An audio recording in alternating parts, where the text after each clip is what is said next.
7 सीटों के उपचुनाव के नतीजे आ गए हैं। बीजेपी ने इस बार उपचुनाव के नतीजों में इतिहास बनाते हुए 5 सीटों पर कब्जा जमाया। वहीं बीएपी और कांग्रेस के खाते में एक एक सीट आई। इस उपचुनाव में सबसे ज्यादा चर्चित सीट रही देवली निहारा की, जहां कांग्रेस से केसी मीणा और बीजेपी से राजेंद्र गुर्जर उम्मीदवार थे। वहीं कांग्रेस से बागी होकर नरेश मीणा ने निर्दलीय ताल ठोकी थी। चुनाव के नतीजों में इस सीट पर बीजेपी के राजेंद्र गुर्जर ने अपना कब्जा जमाया।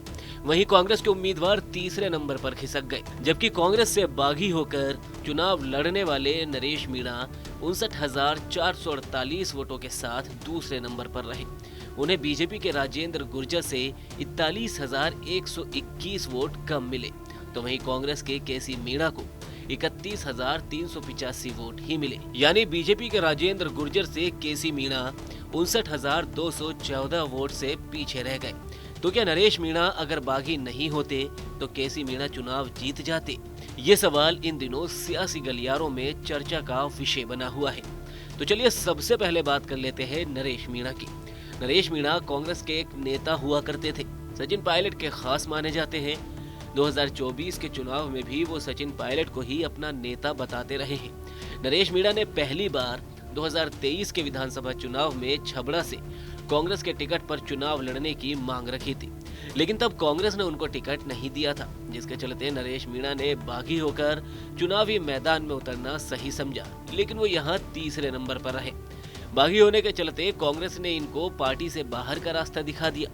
लेकिन 2024 के लोकसभा चुनाव से पहले नरेश मीणा बीजेपी नेता प्रहलाद गुंजल के साथ कांग्रेस में शामिल हो गए। प्रहलाद गुंजल को कांग्रेस ने कोटा से टिकट दे दिया। नरेश मीणा दौसा से टिकट की मांग कर रहे थे और जब कांग्रेस ने इनको टिकट नहीं दिया तो एक बार फिर नरेश मीणा ने बागी होकर दौसा से लोकसभा चुनाव का नामांकन भर दिया। लेकिन यहाँ कहा जाता है कि सचिन पायलट ने नरेश मीणा को मना लिया और उन्होंने अपना नामांकन वापस ले लिया। अब जब दौसा समेत बारी आई 7 सीटों के उपचुनाव की तो एक बार फिर से नरेश मीणा टिकट की मांग करने लगे। उनकी मांग थी कि दौसा हो चाहे देवली नियारा, कांग्रेस उन्हें टिकट दे। नरेश के टिकट के लिए बीजेपी से कांग्रेस में आए प्रहलाद गुंजल भी फील्डिंग करते हुए दिखाई दिए। लेकिन जब कांग्रेस ने उपचुनाव के लिए उम्मीदवारों के नाम का ऐलान किया तो एक बार फिर से नरेश मीणा को निराशा ही हाथ लगी, जिसके बाद पहले तो वो अपने समर्थकों के सामने आकर रोए, लेकिन अगले ही दिन उन्होंने देवली उनियारा से निर्दलीय चुनाव लड़ने का ऐलान कर दिया। 13 नवंबर को होने वाले उपचुनाव के लिए नरेश मीणा ने 25 अक्टूबर को नामांकन किया और करीब 18 दिनों के प्रयास से ही नरेश मीणा दूसरे नंबर पर रहे।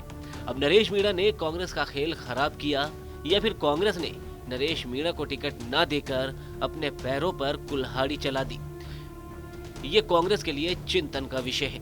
फिलहाल नरेश मीणा एसडीएम को थप्पड़ मारने के मामले में जेल में बंद हैं, लेकिन जिस तरीके से उनके समर्थन में सड़कों पर लोग उतर रहे हैं, राजनीतिक पंडित उन्हें भविष्य में मीणाओं का बड़ा नेता जरूर मान रहे हैं।